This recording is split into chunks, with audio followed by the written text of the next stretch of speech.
Well, welcome guys. Thanks everybody for helping set this up. Um, so I'm Chen Lin. I'm one of the ENT head and neck surgeons. I specialize in head and neck surgical oncology. I also do microvascular reconstruction. So that's what we'll focus on today. But outside of ENT, obviously plastic surgery also does free flaps. Even orthopedic surgery does free flaps, and some other services will do some microvascular work too. Um, I'm assuming vascular surgery as well. So hopefully this will pertain to many of you for whatever interests you're interested in, but we'll talk about some basics. To be clear though, the free flaps, just like other surgeries, people can be very particular about what techniques, what is okay to grab, what's not, how they like sutures thrown. So just keep that in mind, just like probably when you've learned to cut suture, for example, there's a lot of different thoughts on how to cut suture. So either way, we'll get started and feel free to ask any questions. All right, so you can already see these micro clamps here. I'll just touch on some quick basics. Feel free to just tell me and we can skip through this, but I always use a clamp on both ends of the vessel. We'll go ahead and cut this so that we can kind of stare at it. So scoop this in.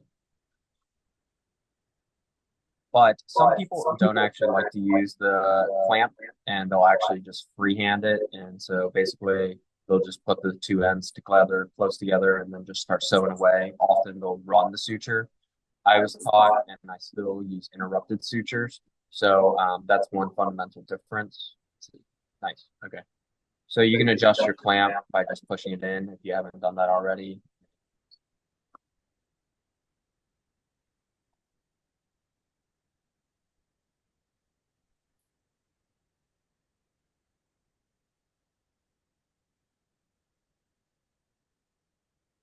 You want to have it pretty close together, but also not jammed up. So that's a nice spot right there. 9.0 nylon is what I use. Other surgeons will use 8.0 nylon, but those have been the typical two sizes that I've heard of for microsurgeons.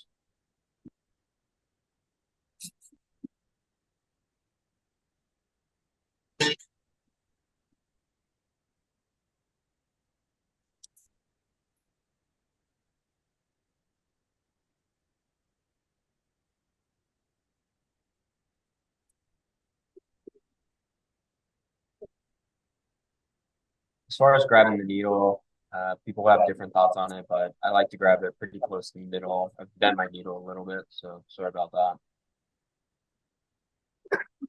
But I usually don't hold it too far back. In general, I like to hold it kind of close to the middle, so I feel like I have a little more control. So in general, the way I do this, you can see this vein is naturally laying so that you can see the kind of like we'll put 180-degree sutures. Those will be the first two sets that we do. Thanks. And so you can kind of see naturally the vein or artery wants to lay flat. So we would ideally put one suture up here, and then we'll put one suture down here. And then those two will be the basis for then filling in sutures in the middle for an interrupted way. If you're going to run it, often you'll still do the same way. Okay, so the way I was taught is that you'll still do the 180-degree stitches, and then you can just run it in between, and you can leave the tail long on the initial 180-degree stitch so that you can just pick it up and keep going. But I'll show you the way I do it, basically. So keeping your tines closed on your forceps, you want to go in, and you want to go in a deep enough amount. One common mistake is barely going in. So then when you open up, it's really easy to just fall out like that. So you actually want to go in a decent amount is the way I was always taught. Do we have any wipes, by the way? Like just Or do we? Yeah. Oh, thanks. So in surgery, you don't necessarily have these gauze, but you do have little triangular shaped little pledgets gauze that can help absorb the fluid because you don't really want much, especially in the lumen of the vessel. So that's what I'm doing just to try to absorb it away. I'm just using a pointer to try to be precise as best we can. Okay, so you want to keep your tines closed, go in there and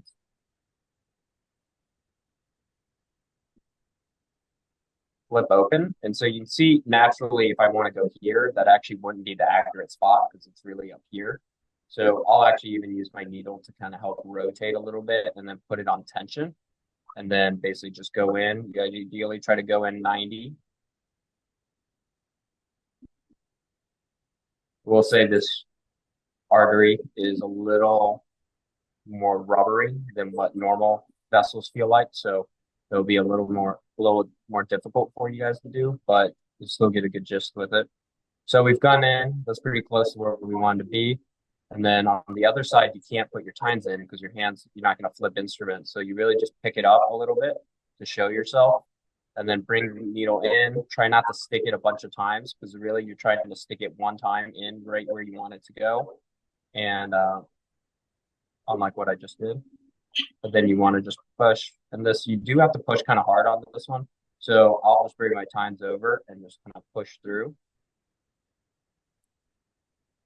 And then use your needle driver to guide the rest of it.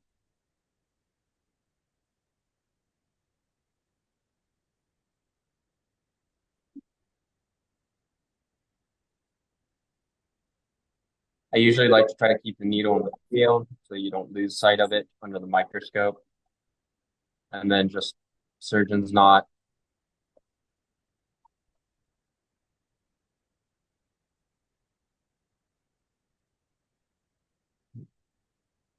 Oh, do we have another set of needle drivers? This one looks like it's a little open. Or I'll try to just grab it. Yeah, is it supposed to be like open at the end there? Because then you can't really grab the suture well. Try to grab it deeper.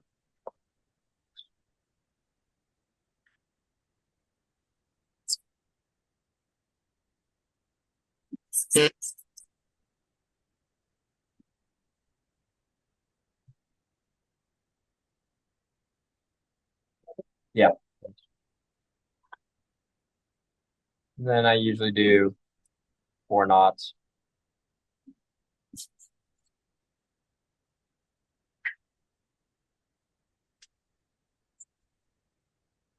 After the first two, which I lock, I really don't mind doing the same way from there on.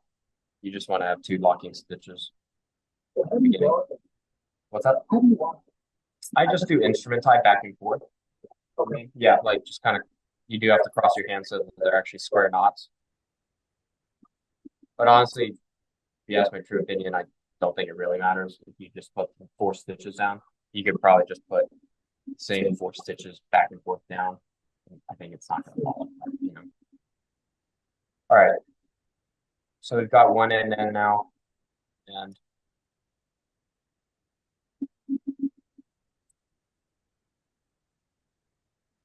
the other side. Same idea, tines in. You do have to kind of try to manipulate the tissue to bring the exact spot that you want it to be.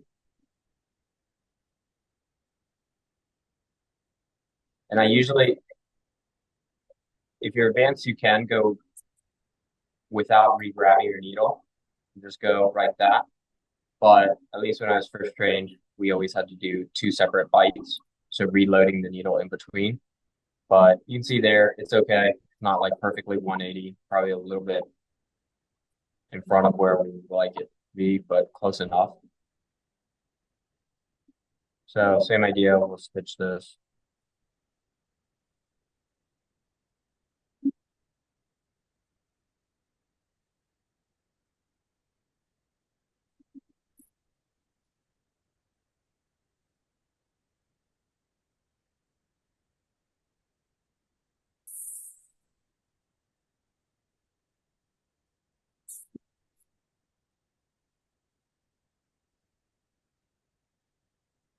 So yeah, 2 locking.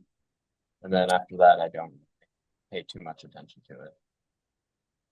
But you do want to make sure you don't have air knots, which those are a little air knotty, but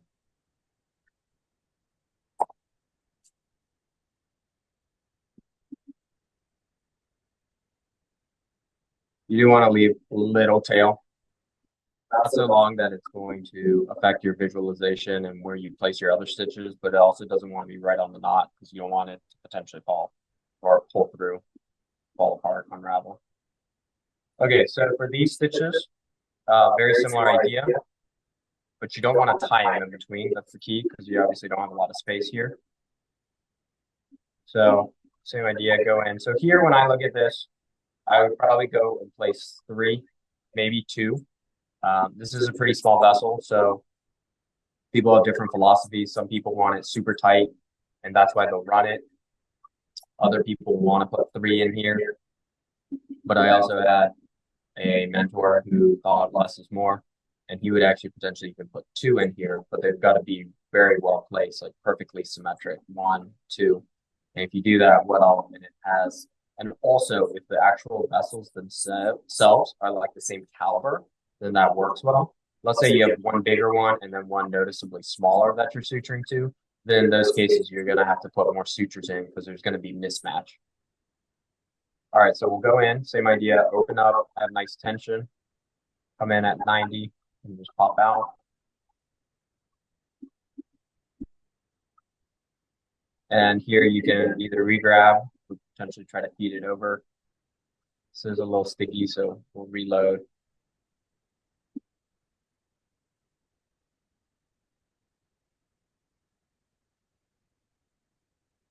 Normally, if there's a lot of fluid there, you do want to dab with like a little pledget if we have it, or like your saline, feel free to do that. And here, what you'll do is once you pull this through, you want to make sure the tail of what you have left over is long enough to tie. So like about that much. And then I would normally just cut it right here. One other way you can do it if you're trying to speed things up is you can actually just go on to your next stitch and leave it really long. So I'll show you. We'll throw the next one, same idea. Here, I'll just pick it up and leave it.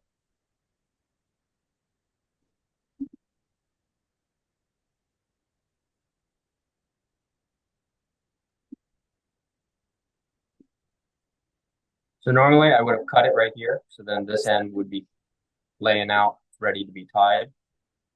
But one other option you can do is do this, and then right about here, I don't want to go anymore.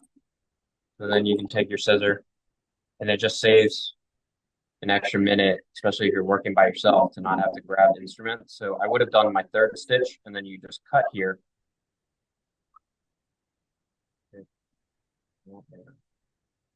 And now, if we clipped again, then you would have 3 ready to be tied, and it saves you a little time. Does that make sense? Just not having to pick up instruments back and forth a few times. But you just have to remember to be aware of where your sutures are. All right, and then last stitch, it gets a little narrow here. So you want to make sure you have a good stretch. Keep an idea of where this is. So here, your tine of your instrument is obviously pushed up. So you're actually going to have to throw the stitch pretty close to it to make it. And even then, it may not be very good. So sometimes you have to actually just pick it up. But I don't think that this vein, to be honest with you, will accept it very well. So we'll try to see what happens.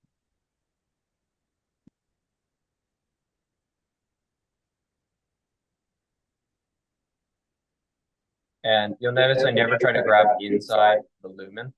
That's one thing you don't ever want to do with an artery is you don't want to do any kind of trauma. So that's why I was saying earlier, ideally where you choose to come out through the lumen to come out extraluminally, that one time is all you hopefully do. You definitely don't want to be trying to stick it back and forth multiple times because that potentially all of the spots are traumatizing the artery. So then you're opening up for the risk of thrombosis down the line. All right, so now let's flip those, and then we're really just going to go and start tying.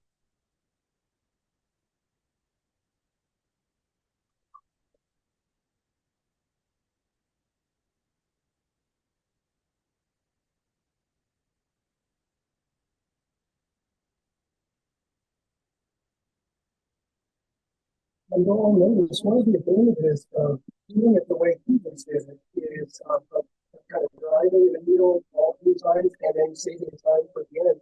is your vessel is kind of wide open the entire time. But when we were doing it, we tied that middle stitch, and once we did that middle stitch, the vessel's closed. So we had to kind of figure another way to kind of avoid the back wall, completely fit our instruments in anymore.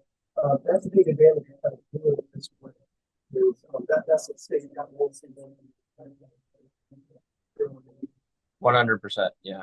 Well said. So that is the main reason. Sorry, my things are slipping a little bit, so I can't get this really tied down. But yeah, the way I learned it was basically keep the lumen nice and open. So that's why we don't tie until the very end. The only downside is that you have to be aware of your stitches actively because it is really easy in the moment to catch it and pull one of the other ones. Like you could easily try to pull this one and then your hand slips and then you pull this out. And that can be really frustrating because now you've got to throw another stitch that you just worked hard to put. If you run it, obviously it will close pretty quickly on you. So that can be a little disadvantage. But the idea with the running is that you just have a really tight seal because there really shouldn't be any leaks. So I don't want to make you guys watch me have to tie, but is there any specific? So let's just say we'll tie these, finish that, and then you would basically just take this, flip it 180 degrees. Now you have your other side ready to go. Sure.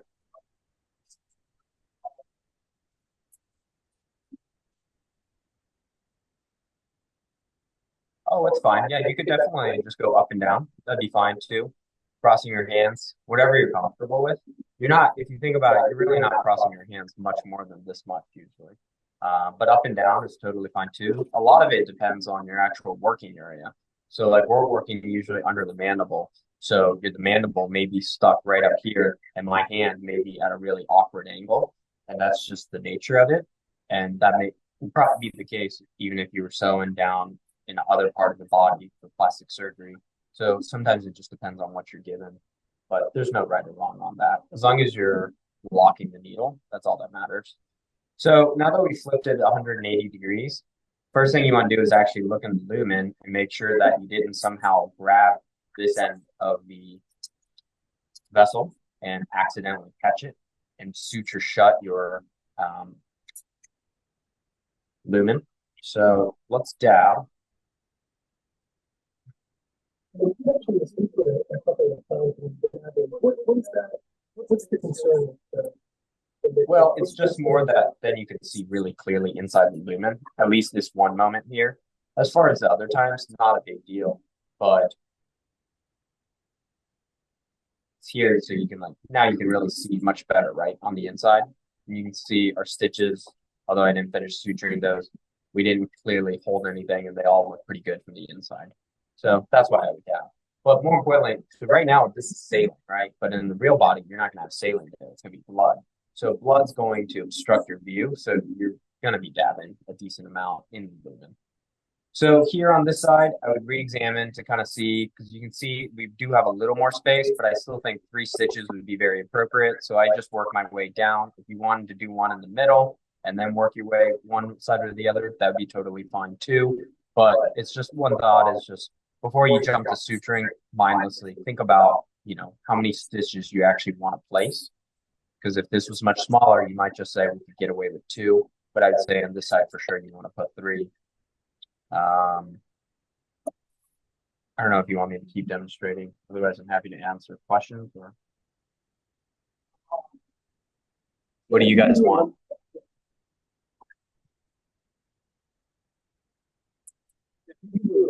Sure.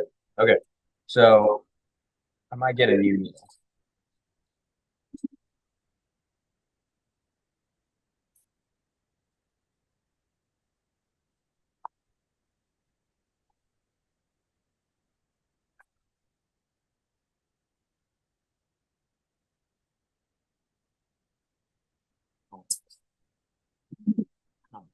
Good. Here. I just want to erase these for you guys. Okay. So same idea. Let's go in. Remember, don't go in barely because then you can fall out. And think about it. Every time you go into the lumen, even though this is a blunt instrument, you're still going into the lumen. So you're really trying to minimize how often you have to go in and out, back and forth. So if you want to do that, I'll kind of flip this over toward myself so that I really see that top side well. And even then, it can be a little hard. This is where if you have somebody else working with you, they can help pull this way or that way to assist you during the surgery. But either way, we'll go in. And I'll throw this pretty close to the top one because that's where I really need to be.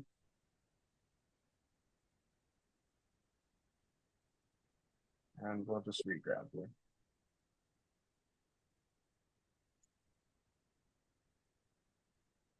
And here, the angle is a little different. So I'll actually manipulate the angle that I'm holding this at so that it's favorable to the vessel angle that we're trying to go in at.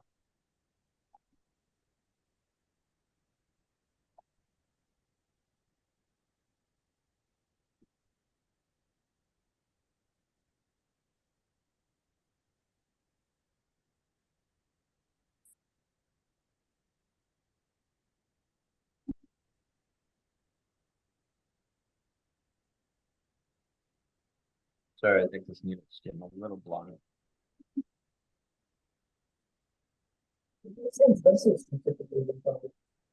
I would say this is pretty similar, probably. There are arteries in the neck, so they're not going to be terribly large that we're suturing to. So probably, if I had to estimate, they can range anywhere from maybe 3 to 5 millimeters, something like that.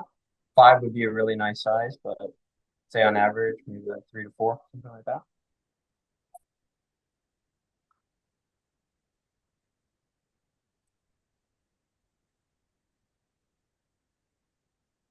Oh, sorry, I pulled out my other one. So that would be an example of downside of doing it the way I told you.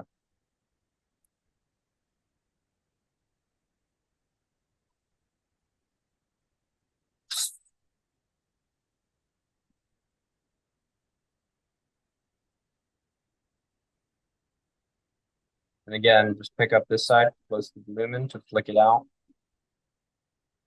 And then I use the other side to provide counter tension, which I think you're going to really need to do with these vessels.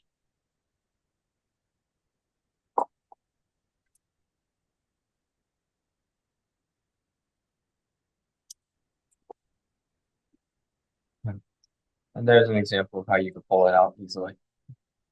Okay, well, we'll tie this and then we go from there.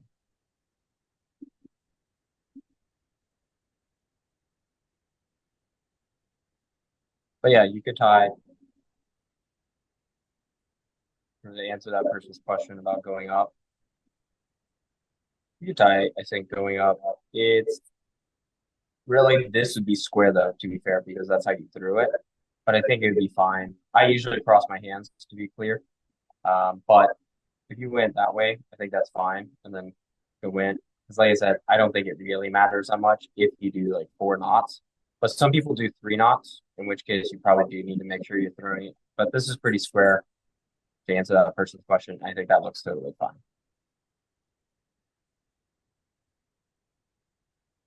And some people also only do 3 stitches. I think that's fine too, as long as you have good stitches. I may not have said it earlier, but you don't want to go too far away from the lumen. So I'm always about maybe a millimeter, if that's the correct distance under this microscope, but probably a millimeter away from both sides. You don't want to be like 3, 4 millimeters out here because then you imagine you're bunching the vessel up like quite a bit dramatically, and that's not the idea of what you're trying to do. You're really trying to gently reapproximate these. One other thing to say, I think, so let's say we finish sewing this, and then you release the clamp and you get a leak. So you have a little leak, let's say it was leaking between these 2 stitches right here, and you'll know, it'll be very obvious. Then I will place a rescue stitch And the rescue stitch, the idea between is that you're not actually trying to go in the lumen. You actually will throw this rescue stitch oftentimes while it's still flowing, so it will be rather bloody. But the idea here is you're trying to actually just grab the adventitia, which is really just this top layer here, and you're just trying to grab adventitia to adventitia to close it off, and it works quite well. So you're just going to try to grab this tissue here and just drive it across.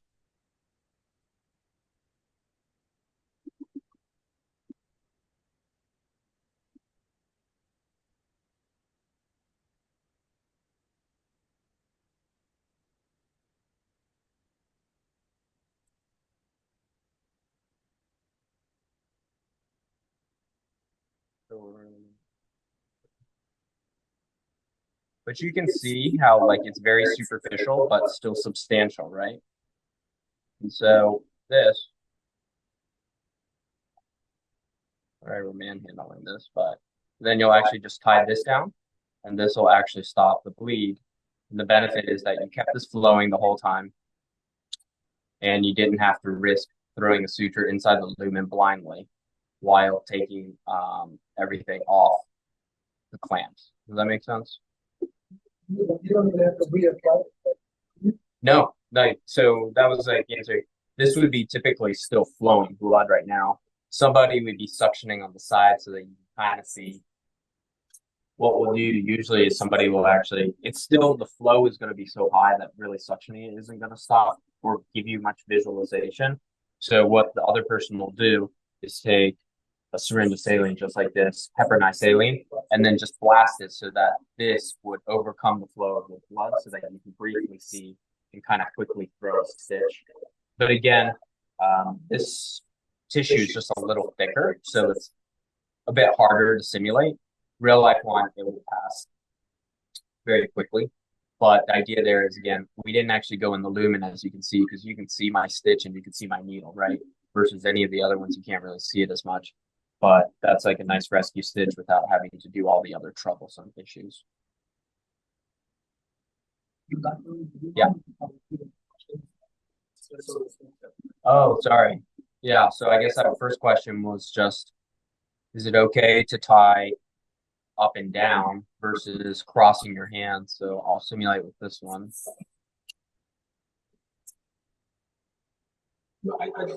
Oh, got it. Oh, sorry. So his question about, what was your question? What questions have we had actually? Sorry. Moving forward. Okay, sure. Anybody else have any questions? And yeah.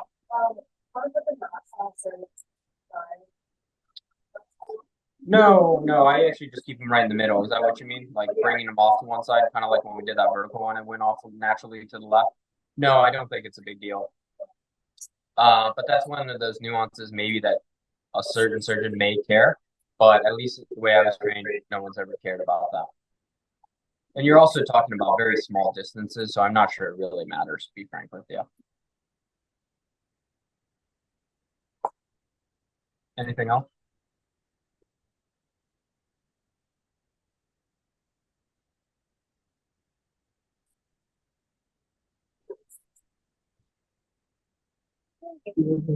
Having the phone off. And I'm gonna do it. All right. Should we start walking around? Yeah. Kind of. I did the cutting. Hello. Oh. The one other thing I'll say for you guys when you're first starting, like I've always worked with a little bit of a shake in my hand, but the big thing is like, and that's okay, I think, to have the shake, but it's just like knowing what your natural like tendencies are. But when you first start, you do want to make sure you anchor your hand as much as you can. So like putting a couple blue towels under your hands here, like if you had something that you needed to pat, but you'll see like for the most part, one of my hands is always anchored, which you can't really see on the camera, but like you guys here always have like my hands anchored down, and then I'll even use my pinkies to provide some balance. Just because your hand floating in the air, like my hand is floating in the air right now, I'm going to be a lot more unsteady. My hands are just floating right now, but that's going to be a lot tougher than if your hands are anchored on something, because then you're just going to be naturally steadier, right? So that's something else I would try to do. But sometimes you have to do that by putting something under your hand so that you actually are at the right ergonomic level. You ever do inside? Yeah, the question is, do I ever do end to side? Yeah, absolutely. It really just depends on the situation and if, we don't have any vessels to work with. So the end to side would be usually to the jugular vein, internal jugular vein, for like a vein. That's really where we're going to do it. And yeah, that definitely happens. That usually is going to happen in a previously treated neck where the vessels have been exhausted, they've been radiated. But yeah, absolutely. Let's see, as far as like end to side goes, it's still a very similar situation. The way I do it, I'll still basically cut open the vein. Let's say we were going to sew into the side of this vein or artery, humor me as vein, since that's usually what we do. Then I would just make a cut with, like, say, a knife or scissor right through here at approximately the same size as what vessel I'm going to sew to. And then I would still do 180-degree stitches on both sides. And then basically from there, it would be a very similar situation, what we're doing.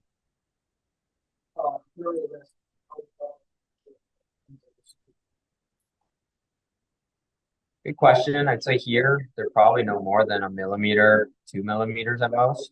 But if you imagine, I'll tie this one and try to show you. If we left it a little too long,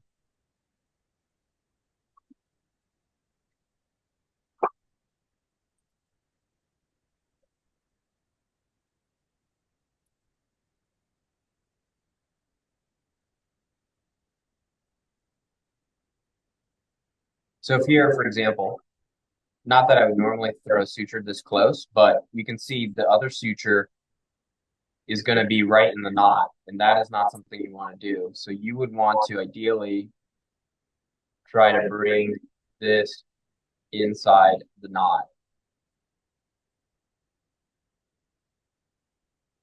Say like this. But that would be an example of, like, if the suture was too long, you'd be dealing with this all day long. But let's say cutting wise, if we cut this like 3 millimeters, like out here, that would be okay too. But you just kind of have to be an idea. I think that's up to reasonable, but you can see how it could potentially start getting in your way, the way it's laying. But I think just leaving it with at least 1 millimeter or two is probably a safe bet. This right there would be fine too. I think it's hard to tell under the microscope, I guess, how long this actually is, but anything longer than this, and I think it's going to be annoying for additional stitches.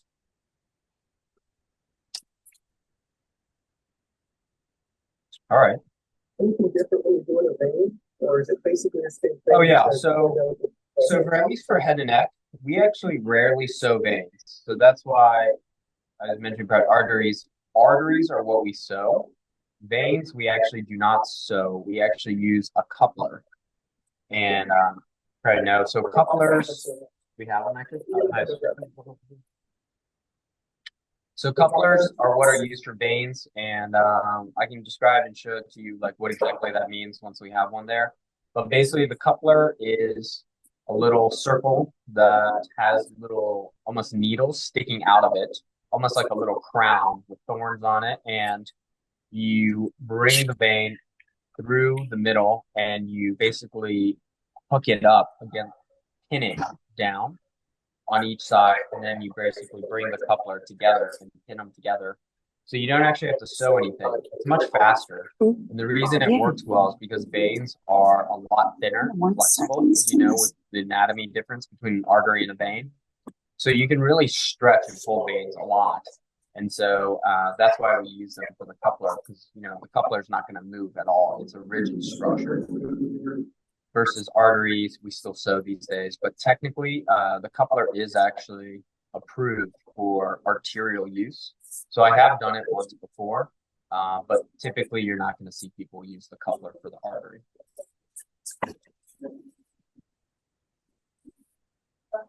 Yeah. Yeah. So technically, it's not actually. You can actually do it for artery now. It's approved. believe, FDA approved for arteries. So I've done it once before.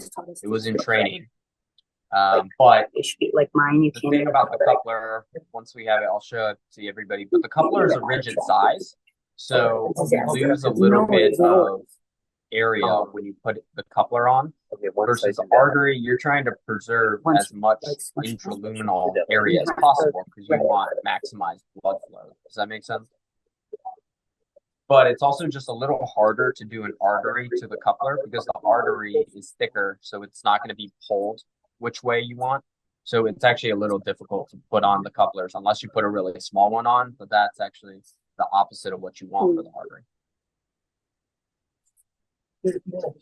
Yeah. All right.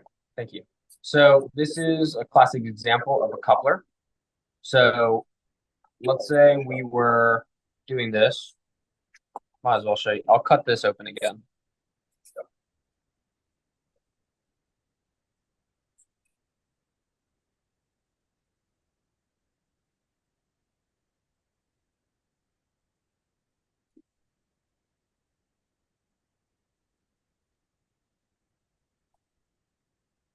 So let's say if we had these, we wouldn't have these clamps on either, but no worries.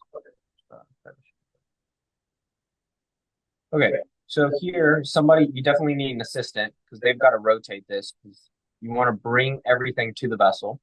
And then basically here, you would come in, pull this up, and then you have a separate instrument that has like a little circle on it, and it basically would push this down while one person's holding this in place. It's a little difficult to do here since we don't have that instrument, but basically hitting it down. So there you kind of get the idea. And then you would stretch it 180 degrees to do it. And so in this case, this artery or vein, if you humor me, is too small for this coupler. So you actually will size it beforehand. So what that means is I would go in with a forceps, stretch this open, and then somebody else would come, or I would have the instrument that has a sizer on it, which basically is just a pegs of different sizes that match the lumen that you're stretching it to. And then you kind of guess what size coupler you would use. So this coupler they usually range from 2 to 4 millimeters, I believe, in size. But you can see this one's just a little too big to actually stretch it. But the idea here is you would stretch this over to this one. And then from there, you would just start pinning it around. And then ultimately what will happen is, let's say you have both sides connected and pinned, then you would start twisting and this thing will just come together. And then these pins are slightly mismatched so that they fit into different holes. And then you actually just pin this completely shut. And then that's it. And then you actually will take an instrument like a hemostat and push the little plastic pieces really nice and snug. And now you have a vein that's been coupled.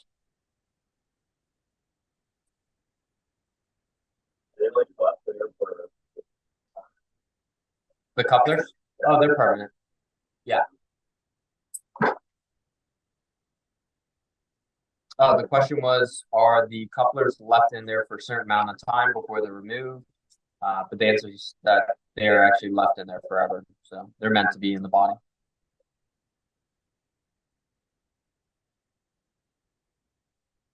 All right. Any other questions? Yeah.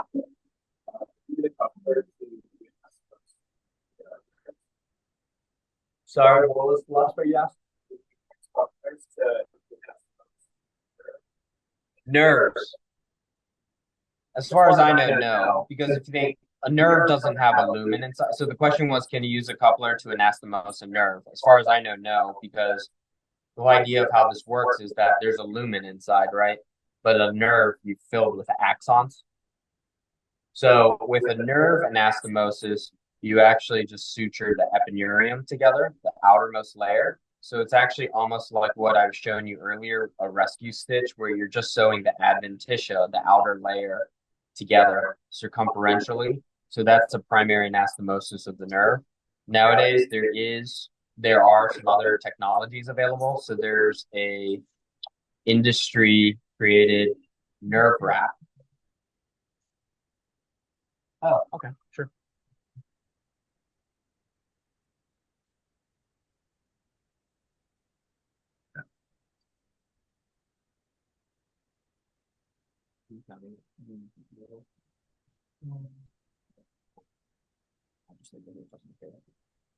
Thanks. So to finish the thought, all right, here's a nerve, and then there's vein. So with the nerve, let's cut it.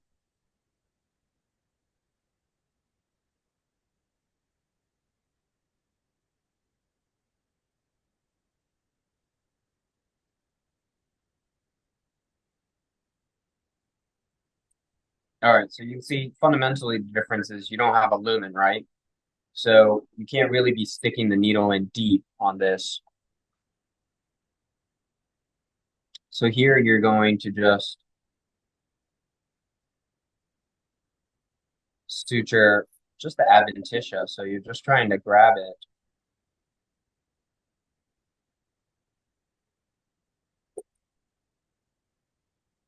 So you can see these layers underneath, and you're really not trying to grab those, just this epineurium.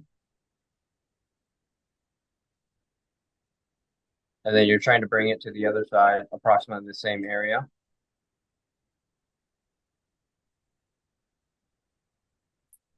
And you would just go circumferentially around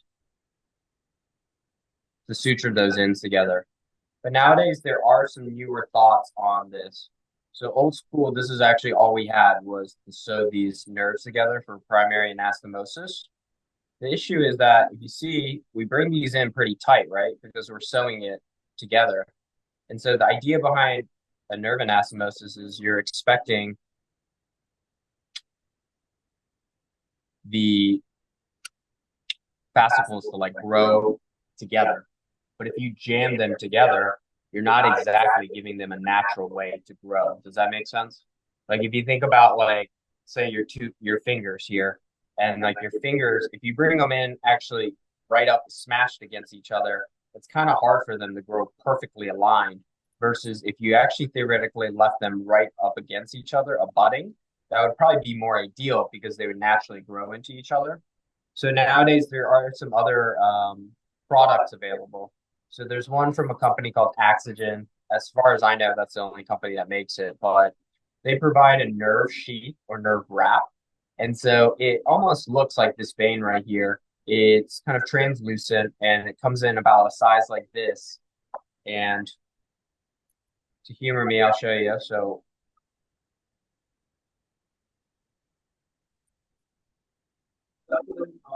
yeah.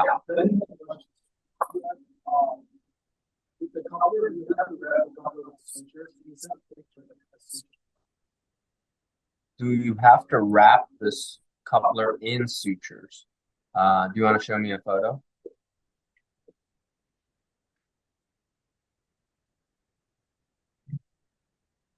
Um, I see what you mean in the photo, but I personally have never done that, and I've never seen that done before by any of my mentors. So at least in ENT surgery, we do not routinely do that. But I imagine the reason for that is for fear that the coupler could somehow fall apart. And so those sutures are there to just keep it together. Maybe they don't trust that those pins will hold it. So those are just like slight nuances, like I told you at the beginning, where every surgeon is a little different. Yeah, remember, surgery is a very anecdotal, personal experience. So surgeons, doctors, we in general tend to want to make drastic changes sometimes after one or two bad patient outcomes. Obviously, you probably learned in med school that's not always the best route, but I think surgery is an extremely anecdotal experience. So that may be why that surgeon does that. Finish that last thought. So these nerve wraps, so basically they look like this, and then you would stick the nerve in to this far, so you can kind of see it. I can't do it with this nerve because this nerve is actually pretty hardy. But so then you would bring the other nerve end so that they're both pretty close to here, but you don't want them jammed up like intercrossing because that defeats the purpose. So you would bring them pretty close within a millimeter or two of each other, which you can kind of see in this semi-translucent picture. And then basically you would still stitch the epineurium to the nerve sheath so that there's no chance they pull apart. And then by leaving a little space there, that actually gives the fascicles a more natural way to find each other and grow into each other. So the idea there is that theoretically it should work more effectively than an old school way of sewing them directly right up and smashed kind of together.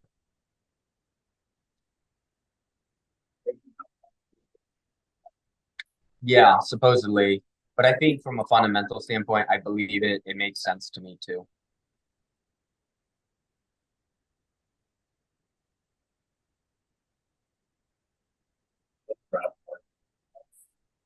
Or is it like I think that they're somewhat adopted. I don't think that every single surgeon learns to do it that way. And you also have to remember these grafts, they're really expensive, most likely. I don't even know the exact price of them. So if your hospital doesn't carry them, then obviously you can't be using them. But then the old school way, all you got to pay for is this 90 nylon, which costs, who knows, a few cents, a couple bucks. So doing it this way, it may be all you have. And either way, all of this is going to be way better than not anastomosing the nerve together. But it's going to take at least probably 6 months or so to get any kind of improvement to know that the anastomosis actually worked.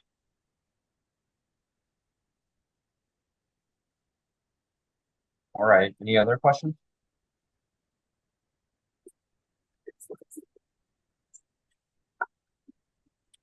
Cool.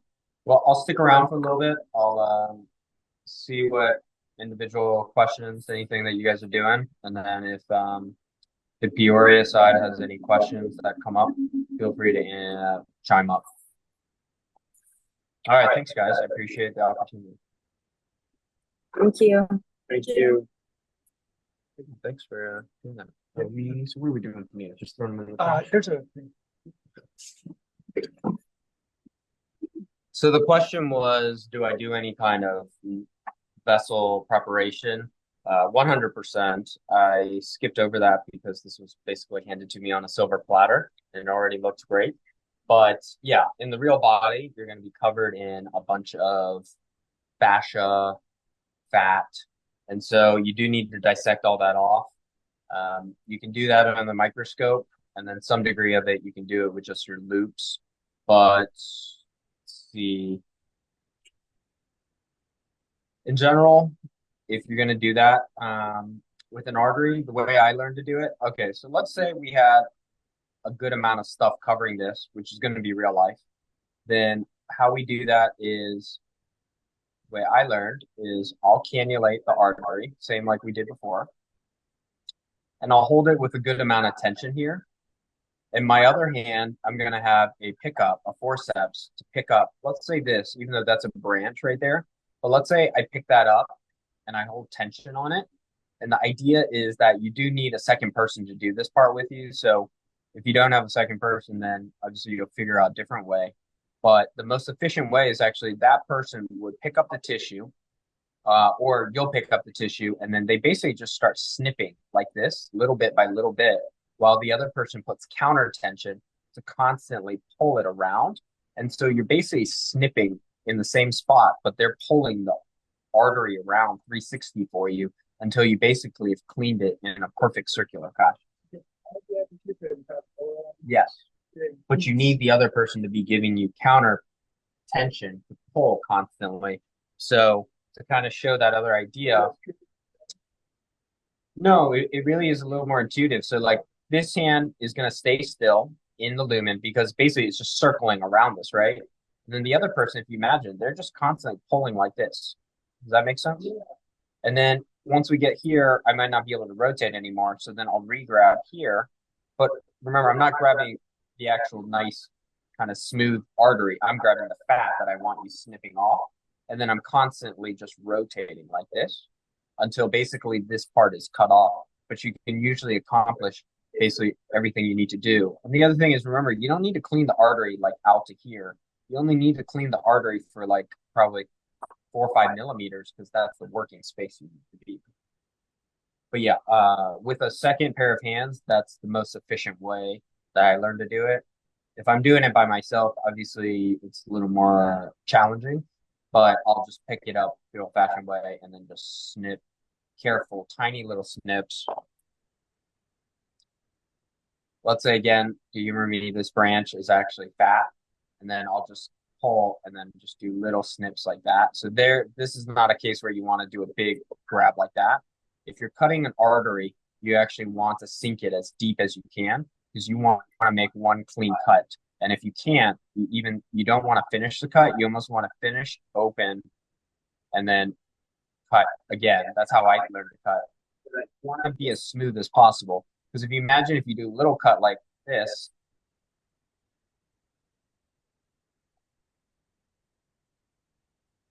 number one, it's not remotely straight and perpendicular. And two, you oftentimes you can get kind of sawed off. So you see there's a little jagged edge right here. You want it to be as perfectly smooth and 90 degrees as possible. But going back to here, you want to be super precise because you do not want to cut too deep and cut a hole in your artery because that introduces a whole lot of pain in your world. So here you would just basically little snips like that and snip it off if this was fat.